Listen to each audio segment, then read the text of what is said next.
Quelles sont tes racines et tes fondations? Alors, mes racines, mes parents sont des immigrés portugais qui sont venus en France en 1969. J'avais moi alors 6 mois lorsqu'ils sont venus en France. Je suis donc née là-bas, dans la maison de ma grand-mère. C'est ma grand-mère d'ailleurs qui m'a fait naître. Euh, donc je vis en France en fait depuis toujours, hein. Mon pays est la France et j'ai encore quand même un cœur au Portugal.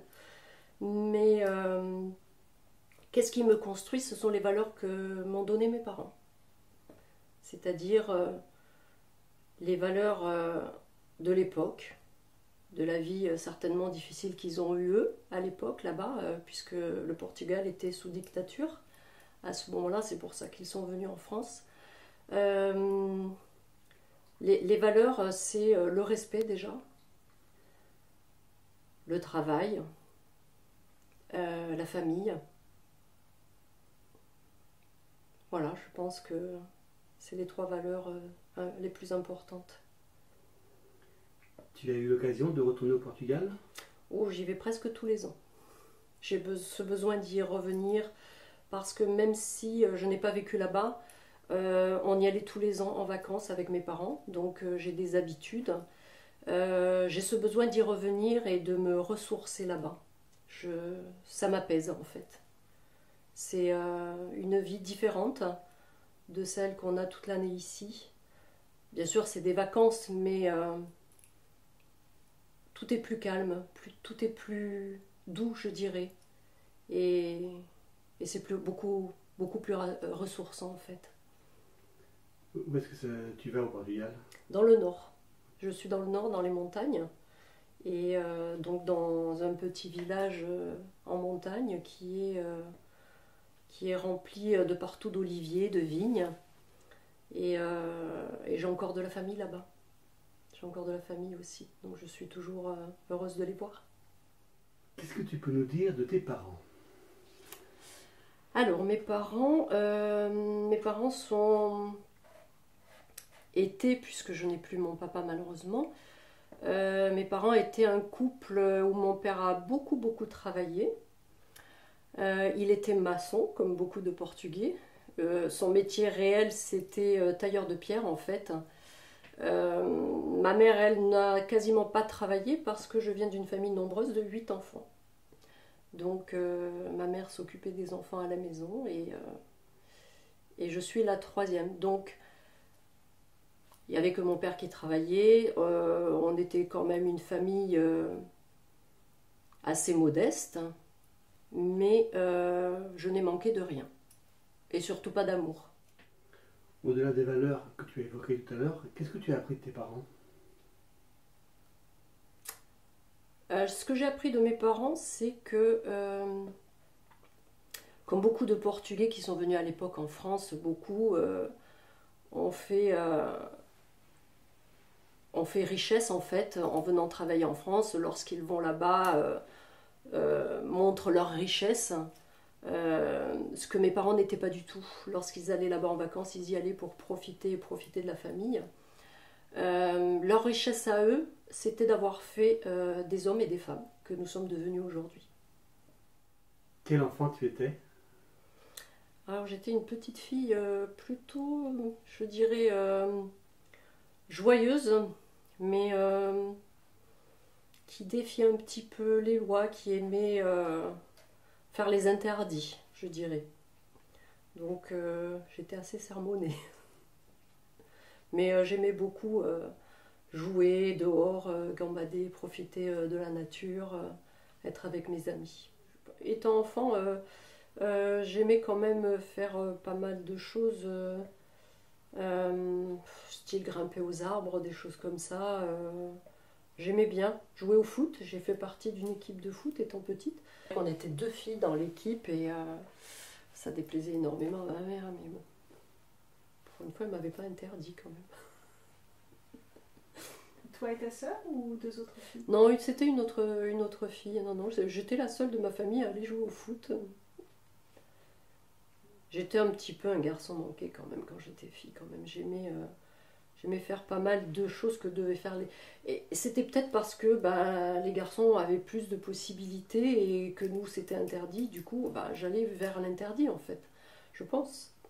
Mais j'aimais bien. Quand tu étais enfant jusqu'à l'adolescence, on va dire, quels étaient tes rêves? Oh, à un moment donné, mon rêve était de devenir actrice ou chanteuse, comme je pense tous les enfants. Par la suite, c'est passé par des étapes de devenir prof de sport, alors que je faisais pas du tout de sport. En fait, par la suite, mon rêve était plutôt de réussir professionnellement, mais surtout d'être indépendante. C'était très important pour moi d'être indépendante. Parce que j'avais sous les yeux le cas de ma mère qui n'était pas indépendante, qui était vraiment dépendante de mon père, qui, avec la culture qu'ils avaient, c'était une autre éducation, et je ne voulais surtout pas être comme ça. Même si j'aime beaucoup ma maman, je ne voulais pas avoir la vie qu'elle a eue. Quels étaient et quels sont tes rapports avec ta fratrie? Bon, ils sont très bons en général. On s'entend tous très bien.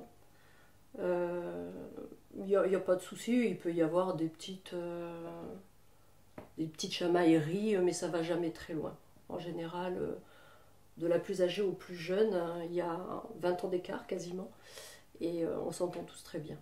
Donc nous sommes 4 filles, les 4 premières filles. Le tout premier était un garçon que ma mère a perdu à l'époque, je pense qu'il avait 6 mois.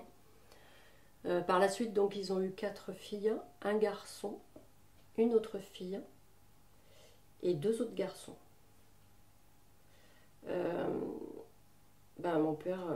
Mon père simplement voulait avoir un garçon, donc il a continué, mais il ne s'est pas arrêté là parce que mon père était quelqu'un qui aimait beaucoup les enfants et voilà, c'était son bonheur, les enfants. Tu précises ton père, ta mère? Oh, ma mère aussi, mais je ne sais pas si si elle avait été seule à décider si elle en aurait eu autant, je ne sais pas. Parce que ma mère, elle vient d'une famille où ils étaient que 3 et mon père vient d'une famille nombreuse. Donc, ma mère a toujours adoré ses enfants. Elle n'a vécu que pour ses enfants. Elle s'est sacrifiée pour ses enfants. Mais si elle avait eu le choix, je ne sais pas. Je ne sais pas si elle en aurait eu autant. Et comment ça se passait quand vous étiez petit? Si ta maman ne travaillait pas, quand ça se passait? Alors, comment ça se passait? Chacun avait sa tâche à faire dans la journée, dans la maison. Comment ça se passait? Mon père qui coupait du bois à un moment donné, le week-end, le matin, on était réveillés pour aller l'aider pour mettre le bois en stère. On avait un jardin aussi, un potager, donc il fallait aller pour arroser le potager. On a toujours été éduqués à aider les parents dans les tâches de la maison. Ensuite, l'éducation, c'était une éducation bien sûr stricte et sévère, hein, comme beaucoup de Portugais à l'époque. Et c'est ce qui a été peut-être le plus difficile pour moi. Qu'est-ce que tu entends par strict et sévère? Strict et sévère, eh bien, les sorties étaient très réglementées, même à l'adolescence. Pour quitter la maison, il fallait partir pour eux mariés. Ce qui veut dire que pour eux, le fait d'être mariés, déjà au regard de l'autre, c'était pur. Il n'y avait pas d'ambiguïté et pour eux c'était, je pense aussi, la sécurité pour leur fille, surtout. Les garçons avaient droit à cette même façon de faire? Oh, ça a été beaucoup plus facile pour eux, beaucoup plus. Non, ils sortaient, non, c'était plus simple pour eux, ils n'avaient pas les tâches ménagères qu'on avait nous. Non, c'était différent pour les garçons. Est-ce que tu peux nous raconter un souvenir particulier de ton enfance qui t'aurait marqué? Un souvenir particulier qui m'aurait marqué.